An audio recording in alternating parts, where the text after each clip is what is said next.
अब तुम्हारी बारी है, एंड्रू ने कहा। उसने मेरी डेस्क पर एक पेपर रख दिया। मैंने नामों की लिस्ट देखी और मन ही मन एक गाली दी। उसमें कम से कम 20 नाम थे। यार, मुझे तो लगा था कि अगली बारी कार्ली की है। एंड्रू मुस्कुराया। नहीं, वो पिछले हफ्ते आर्काइव गई थी। टैक्स का टाइम है दोस्त, सबको अपने पुराने रिकॉर्ड्स चाहिए, तुम्हें पता तो है। मैंने ऑफिस में इधर उधर देखा। बाकी के कर्मचारी काम छोड़कर हमारी बातें सुन रहे थे। जब मैंने उनकी तरफ देखा तो ज़्यादातर लोग वापस अपने कंप्यूटर की ओर मुड़ गए। लेकिन टाइसन, जो ऑफिस का जोकर था, अपनी टाई से फांसी लगाने की एक्टिंग करने लगा। मुझे टाइसन से सख्त नफरत थी। तुम्हें पता है कि ये सब कैसे होता है, एंड्रू ने कहा। एक टॉर्च और जैकेट ले लो और जल्दी जल्दी काम करना। यहाँ सिर्फ 22 नाम हैं, तुम्हें आधे घंटे से ज़्यादा नहीं लगेगा, पता भी नहीं चलेगा और काम हो जाएगा। मैंने एक गहरी सांस ली, लिस्ट उठाई और लिफ्ट की तरफ चल पड़ा।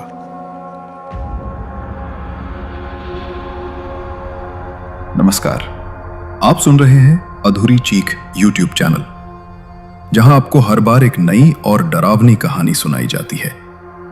अगर आपको डरावनी कहानियां सुनना पसंद है तो जरूर से इस चैनल को सब्सक्राइब कर लीजिए।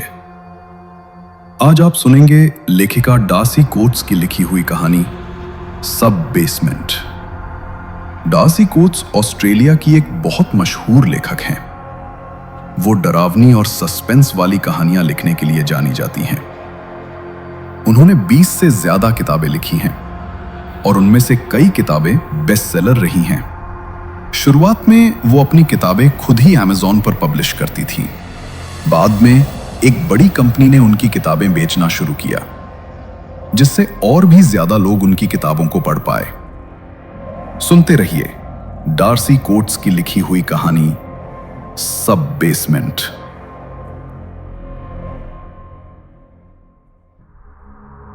आर्काइव जाने का काम किसी को पसंद नहीं था।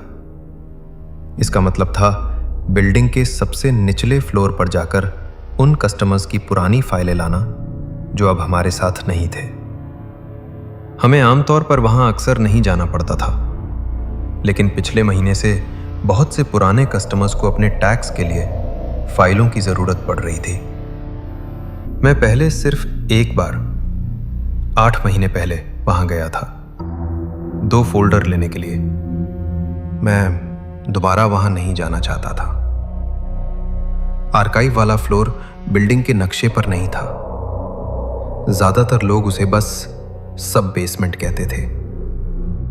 वो हमेशा अंधेरा, बर्फीला, ठंडा रहता था और वहां से सड़े हुए कागज जैसी बदबू आती थी। उसके बारे में कई अफवाहें थीं। ज्यादातर शायद झूठी थीं, लेकिन कुछ ऐसी लगती थीं जो सच हो सकती हैं। इसलिए ऑफिस के लोग उसके बारे में गॉसिप करना पसंद करते थे। मैं एक खाली लिफ्ट में घुसा और सबसे नीचे वाला खाली बटन दबाया। लिफ्ट 1 सेकंड रुकी, फिर नीचे जाने लगी। मेरे हाथ पसीज रहे थे, इसलिए मैंने उन्हें अपनी पैंट पर पोंछा और अपनी टाई ढीली कर ली। कोई बड़ी बात नहीं है, मैंने खुद से कहा। बहुत से लोग वहां नीचे गए हैं और उन्होंने कुछ भी अजीब नहीं देखा। और एक बार जब कुछ हुआ भी था, खैर, जॉन का दिल वैसे भी कमजोर था। लिफ्ट के दरवाजे के ऊपर की स्क्रीन उन फ्लोर्स को दिखा रही थी जिनसे मैं गुजर रहा था। मैं 18वें फ्लोर पर काम करता था। नंबर तब तक नीचे जाते रहे जब तक कि पहले बेसमेंट के लिए 0 और फिर दूसरे के लिए 00 नहीं आ गया। स्क्रीन 00 पर ही रुकी रही, लेकिन लिफ्ट तब भी नीचे जा रही थी। लिफ्ट एक झटके के साथ रुकी और दरवाजे खुल गए। मैंने एक लंबा अंधेरा गलियारा देखा। मैं लिफ्ट की रोशनी में बस थोड़ा बहुत ही देख पा रहा था, बाकी सब काला था। मैंने बाहर कदम रखा और दाईं ओर देखा। वहां हुक पर टॉर्च और वाटरप्रूफ जैकेट टंगे हुए थे। मैंने दोनों में से एक एक लिया और जैसे ही लिफ्ट के दरवाजे बंद हुए अपनी टॉर्च चालू कर दी। सब बेसमेंट की लाइटें 4 साल पहले खराब हो गई थी। कंपनी ने इलेक्ट्रिशियन बुलवाए, लेकिन वे बिल्डिंग को नुकसान पहुंचाए बिना उन्हें ठीक नहीं कर सके। मैनेजरों ने अस्थायी लाइटें लगाने का वादा तो किया था, लेकिन कभी लगाया नहीं। मैंने अपनी टॉर्च दीवारों पर घुमाई। वो गीली और दागदार थी। जंग लगी ट्रॉलियां दीवारों से सटाकर रखी हुई थी। 22 फोल्डर ले जाना बहुत मुश्किल होता, लेकिन मैं एक काम करने वाली ट्रॉली ढूंढने में वक्त बर्बाद नहीं करना चाहता था। मैं उनके पास से गुजर गया। गलियारे के अंत में एक डबल दरवाजा था जिसमें धक्का देने वाला हैंडल था। मैंने उसे धक्का दिया, लेकिन वो अटका हुआ था। मैंने अपनी पूरी ताकत से जोर लगाया, तब जाकर दरवाजे खुरचने की आवाज के साथ खुले। सब बेसमेंट के बारे में कहानियां एकदम अजीब थी। आईटी वाले पॉल का कहना था कि ये फ्लोर बिल्डिंग की एक गलती थी। मुझे लगता था कि पॉल झूठा है। प्रीता ने कहा था कि उसने वहां छोटे कुत्तों जितने बड़े चूहे देखे हैं। मैं उसकी बात पर ज्यादा यकीन करता था, क्योंकि वो आमतौर पर ईमानदार थी। सबसे बुरी कहानियां उन 5 कर्मचारियों के बारे में थीं जिन्होंने आर्काइव से आने के तुरंत बाद नौकरी छोड़ दी थी। लोग कहते थे कि वे अपनी डेस्क साफ किए बिना ही बिल्डिंग से बाहर चले गए। मैं इन कहानियों को झूठा मानता था, जब तक मैंने इसे अपनी आंखों से होते हुए नहीं देखा। नौकरी छोड़ने वाला आखिरी आदमी राइली था। वो एक शांत लड़का था, पर अच्छा था। एक दिन वो आर्काइव गया और अपनी डेस्क पर कभी वापस नहीं आया। अगले दिन एचआर ने हमें बताया कि उसने नौकरी छोड़ दी है और उसकी डेस्क साफ कर दी गई है। ऑफिस में हर कोई हफ्तों तक इसी बारे में बातें करता रहा। मैंने बड़े से कमरे में अपनी टॉर्च घुमाई। बाईं ओर फाइलों के बक्से लगभग छत तक लगे हुए थे। मेरे सामने और दाईं ओर हजारों फोल्डरों से भरी सैकड़ों अलमारियां थीं। हवा बर्फीली थी। मैंने टॉर्च अपने मुंह में दबाई और कागज को अपने घुटनों के बीच फंसाया ताकि मैं जैकेट पहन सकूं। ये गर्म तो नहीं थी, पर टपकते पानी से मुझे सूखा रखेगी। कमरा बहुत बड़ा था, किसी फुटबॉल के मैदान जैसा। कंपनी ने सिर्फ 5 साल पहले ही कंप्यूटर का इस्तेमाल शुरू किया था, इसलिए ज्यादातर फाइलें कागज की थीं। मुझे लगता है कि एचआर उन्हें किसी बेहतर जगह पर नहीं ले जाना चाहता था। फाइलों को 3 सेक्शन में बांटा गया था, हर उस दशक के लिए एक, जितने समय से कंपनी चल रही थी। मेरी लिस्ट में बताया गया था कि हर नाम के लिए किस दशक में देखना है। पहले 8 नाम पिछले दशक के थे, जो बाईं ओर के बक्सों में थे। सब कहते थे कि सबसे अच्छा यही है कि सब बेसमेंट में घुसो और जितनी जल्दी हो सके बाहर निकल जाओ। जरुंग का मानना था कि वहां गैस लीक होती है, जिससे लोगों को अजीब चीजें दिखती हैं। उसने सभी नए कर्मचारियों को चेतावनी दी थी कि वे वहां सिगरेट ना पिएं। मुझे किसी गैस की गंध नहीं आ रही थी, लेकिन इसका मतलब यह नहीं था कि वो गलत था। पहली फाइल एंडरसन पेट्रिसिया आसानी से मिल गई। जैसे ही मैंने उसे बाहर निकाला, मुझे कमरे की गहराई से खड़खड़ाहट की आवाज सुनाई दी। मैं वहीं जम गया और सुनने लगा। खामोशी। मैंने सांस छोड़ी और ढूंढना जारी रखा। ग्रेगरी को लगता था कि सब बेसमेंट में चमगादड़ है। उसने कहा था कि उसे अंधे अजीब दिखने वाले चमगादड़ों का एक घोंसला मिला था जो उस पर चीख रहे थे।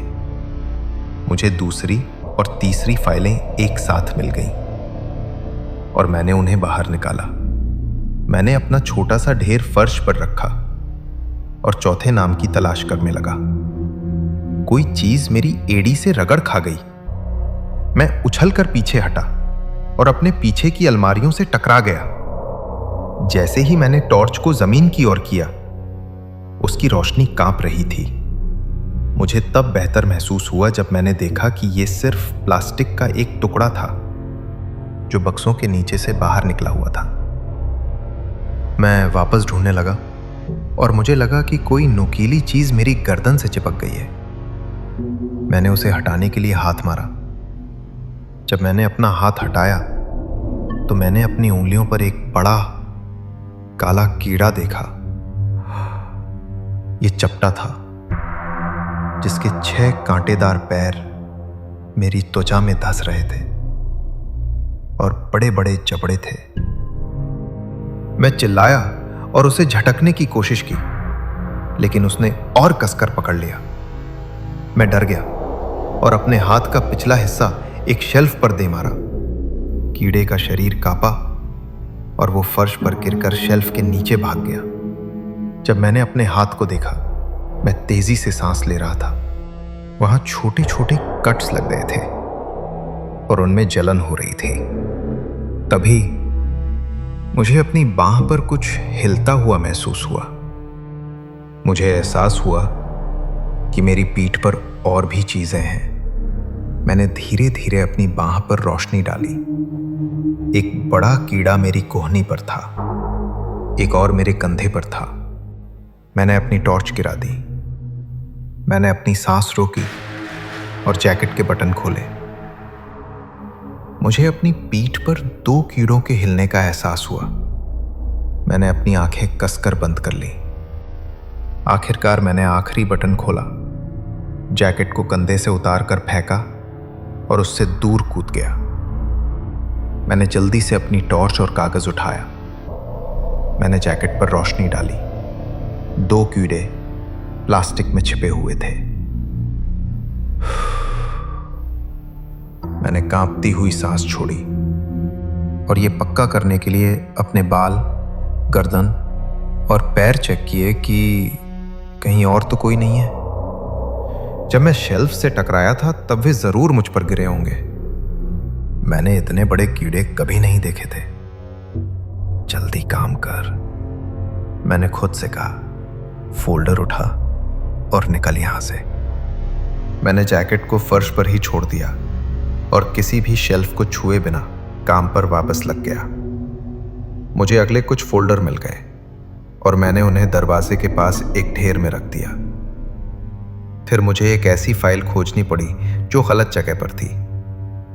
जब मैं नीचे झुका हुआ देख रहा था, कोई ठंडी और गीली चीज मेरी गर्दन पर टपकी। मैं ये सोचकर उछल पड़ा कि ये कोई और कीड़ा है। वो एक तरह का चिपचिपा पदार्थ था। मैंने उसे देखने के लिए खुरच कर हटाया। ये साफ और गाढ़ा था, ठंडे धूप जैसा। मुझे लगा कि मैंने अपने ऊपर कोई आवाज सुनी और अपनी टॉर्च छत की ओर की। वो दागदार और गीली थी, लेकिन मैं ये नहीं देख सका कि टपक कहां से रहा था। मेरे हाथों पर लगा चिपचिपा पदार्थ घिनौना लग रहा था। मुझे इसे धोना था, लेकिन एकमात्र जगह बाथरूम थी। धत, मैं फुसफुसाया। मैंने बाथरूम का दरवाजा धक्का देकर खोला और अंदर रोशनी डाली। यह बिल्डिंग के दूसरे बाथरूम जैसा ही दिखता था, लेकिन यह टूट फूट रहा था। वहां 3 सिंक और बंद दरवाजों वाले 4 टॉयलेट स्टॉल थे। टाइलें टूटी हुई और फफूंद से ढकी हुई थीं। सिंक के ऊपर का शीशा इतना पुराना और धुंधला था कि मैं मुश्किल से अपनी परछाई देख पा रहा था। मैंने अपनी टॉर्च एक सिंक पर रखी, जिससे कमरे में थोड़ी रोशनी हो गई। मैं एक पेपर टॉवल लेने गया, लेकिन वे पुराने और नम थे और मेरी उंगलियों में ही टूट गए। मैं सिंक की ओर मुड़ा और एक नल चालू किया। फर्श के नीचे के पाइपों ने एक जोरदार पीसने की आवाज की और मैं पीछे उछल पड़ा। नल से गहरे लाल रंग का पानी धूप की तरह निकला। यह सिर्फ जंग है, मैंने खुद से कहा। 1 मिनट बाद पानी साफ हो गया। मैंने जल्दी से अपने हाथ से उस चिपचिपे पदार्थ को धोया। पानी इतना ठंडा था कि मेरी त्वचा में दर्द होने लगा। मैंने शीशे में एक नज़र डाली और जम गया। एक स्टॉल का दरवाज़ा अब पूरा खुला हुआ था। मुझे यकीन था कि पहले वे सभी बंद थे। पाइपों ने फिर से चीख मारी और एक गाढ़ा काला कीचड़ नल से बहने लगा। इसकी गंध तैलीय और धातु जैसी थी। मैंने नल बंद कर दिया, लेकिन कीचड़ आता रहा और सिंक को भरने लगा। जैसे ही वो ओवरफ्लो होने लगा, मैं पीछे हट गया। फिर पाइप अचानक शांत हो गए। मैंने कमरे में चारों ओर देखा। चारों स्टॉल के दरवाजे खुले हुए थे। मैंने अपनी टॉर्च उठाई और बहुत तेजी से चलते हुए वहां से निकल गया। एक बार जब मैं बाथरूम से बहुत दूर आ गया तो मैं रुका और अपनी कांपती हथेलियों को अपनी आंखों पर मला। जल्दी से काम खत्म करो, मैंने सोचा। 10 मिनट और तुम यहां से बाहर होगे। मुझे गलत जगह रखी फाइल मिल गई और उसे अपने ढेर में डाल दिया। मेरे पास सबसे नए सेक्शन की सारी फाइलें थीं। अगली फाइलें ऊंची लकड़ी की अलमारियों पर थीं। यह हिस्सा ज्यादा मुश्किल था। मुझे सही नाम ढूंढने के लिए पूरे सेक्शन छानने पड़ रहे थे। मुझे अभी भी 14 और ढूंढने थे। कोई रास्ता नहीं था कि मैं जल्दी खत्म कर पाऊंगा। सब बेसमेंट बर्फीला था। मेरी सांस हवा में बादल बना रही थी। कभी कभी मुझे लगता कि मैं कमरे के दूसरी तरफ से धीमी आवाजें सुन रहा हूं, जैसे कोई फुसफुसा रहा हो। लेकिन जब मैं सुनने के लिए रुकता तो कुछ नहीं होता था। जेना ने एक बार कहा था कि उसने यहां आवाजें सुनी थी। उसने कहा था कि वे बूढ़े आदमियों की तरह लग रही थीं। धीरे धीरे दरवाजे के पास मेरा फाइलों का ढेर बड़ा होता गया, जब तक मुझे आखिरी से दूसरी फाइल मिली। मुझे वहां नीचे लगभग 1 घंटा हो चुका था। मैं जोर जोर से सांस ले रहा था और कांप रहा था, लेकिन सिर्फ एक नाम बचा था, पेरिक क्लैरिसा। उसकी फाइल 1960 के दशक की थी। मुझे समझ नहीं आ रहा था कि उसे 40 साल से ज्यादा पुरानी फाइल क्यों चाहिए होगी। मैंने उसके सेक्शन की तलाश की, लेकिन अलमारियां सिर्फ 1970 तक ही थीं। क्या एंड्रयू से कोई गलती हुई थी? तभी मैंने कमरे के पीछे एक छिपा हुआ धातु का दरवाजा देखा। उस पर एक धुंधला सा साइन था, जिस पर लिखा था आर्काइव्स 1960 से 1970 तक। अरे तेरी, मैं फुसफुसाया। मैंने जो फाइलें इकट्ठा की थीं, उन्हें लेकर सब बेसमेंट के एंट्री गेट पर वापस गया। मैं आखिरी फोल्डर के बिना ही जाना चाहता था, लेकिन मुझे पता था कि मेरे मैनेजर नाराज होंगे। वे या तो मुझे वापस नीचे भेज देंगे या किसी और को, और ऑफिस में कोई भी इस बात के लिए मुझे पसंद नहीं करेगा। मैं वापस धातु के दरवाजे पर गया और उसे धक्का देकर खोला। बर्फीली ठंडी हवा बाहर निकली। मैंने अपनी टॉर्च बाहर निकाली और अंदर कदम रखा। मैं एक जंग लगी धातु की सीढ़ी पर था, जो और भी नीचे जा रही थी। मैंने अपनी रोशनी नीचे डाली, लेकिन फर्श नहीं देख सका। मैं बस कुछ अलमारियां और जो सोफे जैसे लग रहे थे, उन्हें देख पा रहा था। ओ तेरी, मैं फुसफुसाया। सब बेसमेंट के नीचे एक और बेसमेंट। किसी ने कभी इसका जिक्र नहीं किया था। मैं बहुत सावधानी से सीढ़ियों से नीचे उतरा। 10 कदम बाद मेरे दाईं ओर की रेलिंग गायब थी। ऐसा लग रहा था जैसे उसे फाड़ दिया गया हो। मैं दीवार के पास ही रहा। कुछ कदम बाद मैं लगभग फिसल गया। सीढ़ियां अब उसी चिपचिपे पदार्थ से ढकी हुई थीं जो मुझ पर टपका था। यह दीवार पर भी था और यह गर्म महसूस हो रहा था। जैसे जैसे मैं नीचे जाता गया, किसी चीज की सड़ने की गंध और तेज होती गई। मैं नीचे पहुंच गया। कमरा ऊपर वाले जितना बड़ा नहीं था। मैंने अपनी टॉर्च से चारों ओर देखा। अलमारियां कमरे के बीच में खड़ी थीं। कुछ गिर चुकी थीं। कागज और फोल्डर हर जगह बिखरे पड़े थे। मैंने अपने जूते से एक फाइल को करीब से देखा। अंदर एक आदमी की ब्लैक एंड व्हाइट तस्वीर थी, जिसकी आंखें नहीं थीं और नाक की जगह एक छेद था। सफेद कोट पहने 2 डॉक्टर उसे पकड़े हुए थे। मैं कांप गया और नजर हटा ली। बाईं ओर पुराने सोफे थे, वे सड़ रहे थे और उन पर बड़े गहरे धब्बे थे, जैसे लोगों को वहां सड़ने के लिए छोड़ दिया गया हो। फोल्डर ढूंढो और बाहर निकलो, मैंने खुद से कहा। मैंने अलमारियों पर रखी फाइलों को देखा, लेकिन उन सब पर नाम की जगह नंबर थे। Case 0058, case 4902। तुम कहाँ हो क्लैरिसा? मैंने कमरे में नजर दौड़ाई और पीछे एक और दरवाजा देखा। उसके ऊपर पीतल के साइन लगे थे। आराम के कमरे, pharmacy, conditioning rooms, bright water accountants, archive. मैंने अपना होंठ चबाया।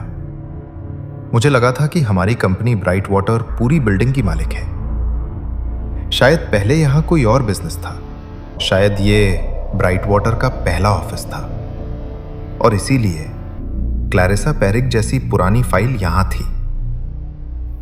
मैंने नंबर वाली फाइलों और सड़ते सोफों को वापस देखा, फिर धातु के दरवाजे से अंदर घुस गया। यह एक लंबे गलियारे की ओर जाता था, जिसमें और भी दरवाजे थे। दरवाजों में लगे कांच गंदे थे और उनसे आर पार देखना मुश्किल था। मैंने पहले दरवाजे से झांका, जिस पर आराम के कमरे लिखा था। मैंने एक और गलियारा देखा, जहां दीवारों के सहारे मेडिकल ट्रॉलियां छोड़ी हुई थीं। मुझे लगा कि मैंने गलियारे के अंत में कुछ हिलते हुए देखा, लेकिन जब मैंने घूरकर देखा तो वहां कुछ भी नहीं था। मैं ये पता लगाने के लिए वहां नहीं रुका। मैं तेजी से दूसरे दरवाजों के पास से गुजरा। ब्राइट वाटर अकाउंटेंट्स बाईं ओर का आखिरी दरवाजा था। मैं अंदर गया। ये एक छोटा पुराना ऑफिस था। एक सस्ती सी डेस्क के पीछे एक फाइलिंग कैबिनेट थी। मैं तेजी से वहां गया और उसे खोला। मिल जाओ क्लैरिसा पेरिक, तुम कहां हो? मैं बड़बड़ाया। मैंने पी के नीचे देखा, लेकिन उसकी फाइल वहां नहीं थी। मैंने उसके पहले नाम के लिए सी के नीचे देखा, कुछ नहीं। मैंने बाकी सभी फोल्डरों में खोजा, लेकिन वो वहां नहीं थी। मैंने निराशा में दराज जोर से बंद कर दी। तेज आवाज गलियारे से गूंजकर मुझ तक वापस आई। मैं ऑफिस के दरवाजे पर गया और गलियारे में अपनी रोशनी डाली। वो खाली था, लेकिन दूर के छोर वाला दरवाजा अब बंद था। मैंने दरवाजे की ओर दौड़ना शुरू कर दिया। फाइल को भूल जाओ, मैं बस बाहर निकलना चाहता था। मैंने दरवाजे का हैंडल दबाया, वो हिला नहीं। मैंने उसे धक्का दिया, खींचा और हिलाया, कुछ नहीं। मैं अंदर फंस गया था। मेरी टॉर्च की रोशनी कांप रही थी जब मैंने खाली गलियारे को देखा। क्या दरवाजा खोलने के लिए कोई बटन थे?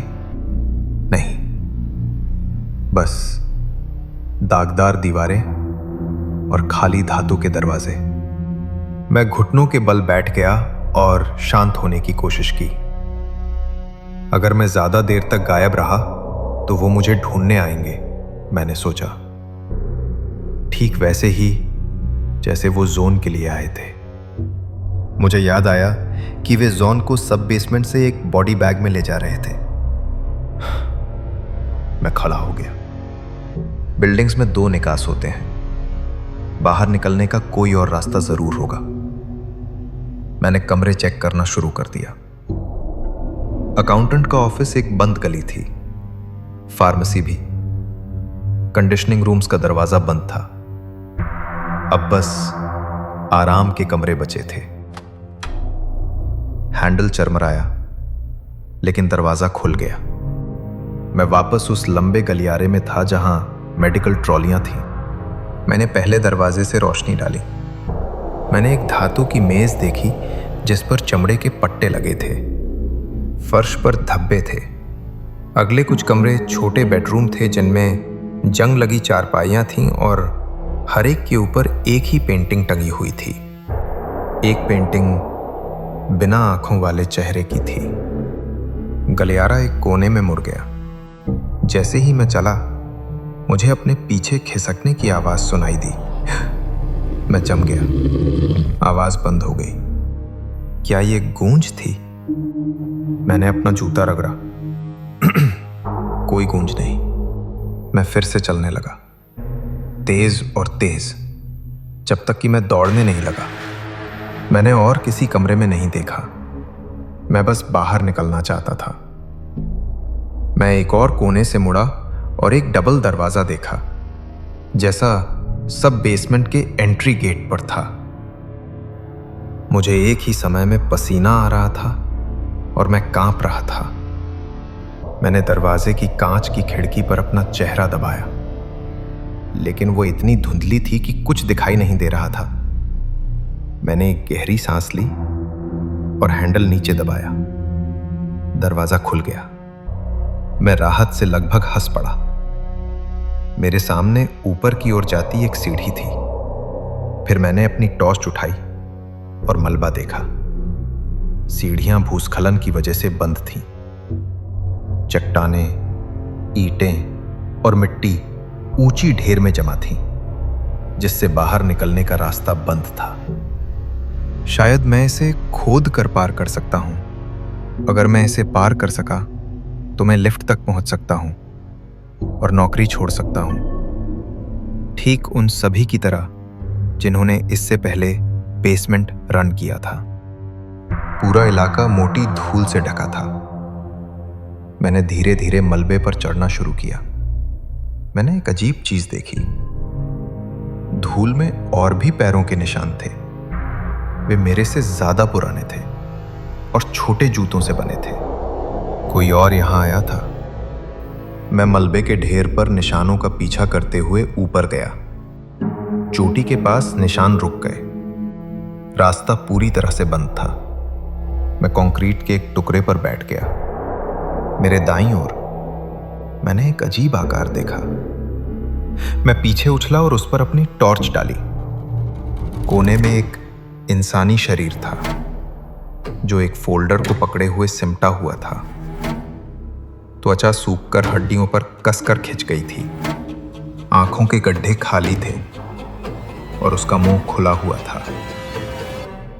उसके गंदे सुनहरे बाल थे। फिर मैंने उसके कपड़े देखे और मेरा जी मिचलाने लगा। यह हमारी ऑफिस की यूनिफॉर्म थी। जूतों ने उसे पहचान लिया।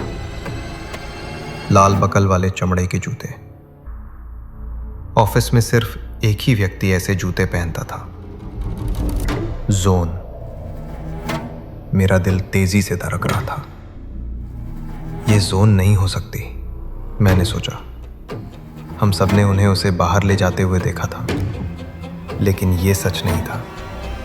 हमने एक स्ट्रेचर पर एक लाश देखी थी, लेकिन वो एक चादर से ढकी हुई थी। हमने कभी उसका चेहरा नहीं देखा था। उसके हड्डी वाले हाथ एक फोल्डर पकड़े हुए थे। मुझे एक भयानक एहसास हुआ कि ये क्या है। मैं आगे झुका और ध्यान से कोना वापस खींचा। अंदर मैंने नाम देखा, पैरिक क्लैरिसा। मैं कंक्रीट के सहारे वापस पसर गया। जैसे ही मैंने सांस छोड़ी, मेरे सामने धूल का गुबार उठा। दरवाजे के दूसरी तरफ से, जहां से मैं अभी अभी आया था, किसी चीज ने ठीक वैसी ही आवाज निकाली। मेरे दिल की धड़कन तेज हो गई जब एक बड़े काले साये ने ऊपर पहुंचकर धुंधले कांच को खरोंचा।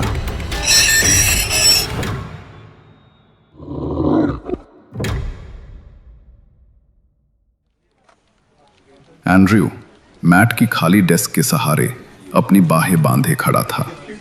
उसे रात में ही साफ कर दिया गया था।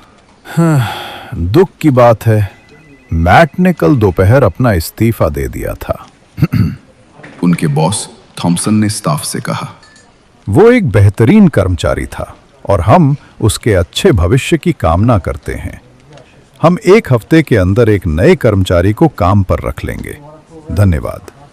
बाकी कर्मचारी तुरंत फुसफुसाने लगे। मुझे विश्वास नहीं हो रहा। मैडिसन ने कहा।